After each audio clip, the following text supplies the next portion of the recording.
The department says, and the commission in particular, Honorable Chair, it would take about 172 billion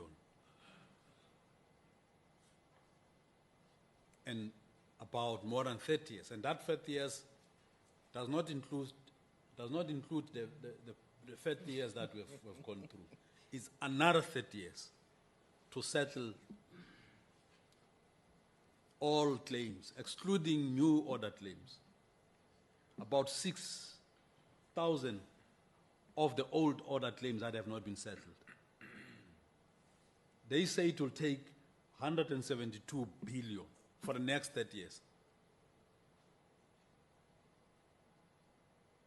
How old will you be, Morena, after the next 30 years? If you will still be lucky to be around. So this is just but a waste of time.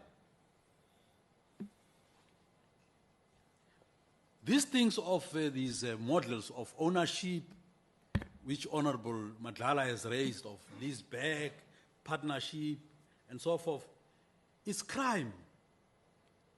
It's criminality which must be, at some point of strategic intervention, that those who have been involved in all of these deals and transactional relationship must face the music. You must be imprisoned. For instance, 30 years, a claim was made, and this falls outside the conservation and forestry claims, Honorable Chair. For 30 years, a community in Lower Zintuka in the Eastern Cape have made a claim for that piece of land. That claim has not been settled to this very day. That claim has not been settled. And the new minister, made an undertaking last year that claim will be settled by end of December 2024. It has not been settled. I want to find out from the Commissioner and the Acting Director General. Has what the minister said will be done, has that been done?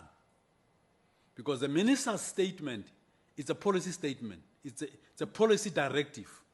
No minister in serious states speaks and no action follows their speeches. You go to China and the president there speaks and no action follows what the president has said. That is treated, if not as treason, but it's treated as crime against the people. What happened to the claim for Lower Zintuka community? In Hoedspruit, I want to deal with the issue of they were forced into a leaseback arrangement with the former landowners. And the former landowners are engaged in a rip-off of all the benefits that flows from that land. In the Eastern Cape, there are two cases of Dwesa and Kwebe, where in which communities, as were making that claim, officials forced them to take financial compensation.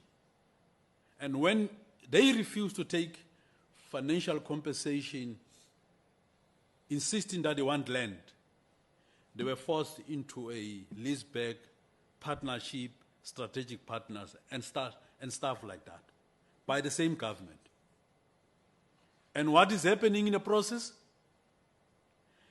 The previous landowners are taking a lion's share, a rip-off of the proceeds that comes out of whatever operations they do on the land. What is that if it is not criminality, crime against the people, in the name of democratic government on behalf of the people? What is that? So I agree with Honorable Mkitam. At some point, this act will have to be revised or to be reviewed. And at some strategic moment in the history, as this country evolves, and progressive forces like ourselves steps to the plate, and create a possibility of an alternative government away from neoliberal arrangement as we have it now. Those who have been involved in this criminality against the people shall have to answer for the crimes in a court of law. And that is not a threat, it's a commitment we're making. Not a threat, but a commitment we're making. Thanks, Honorable Chair.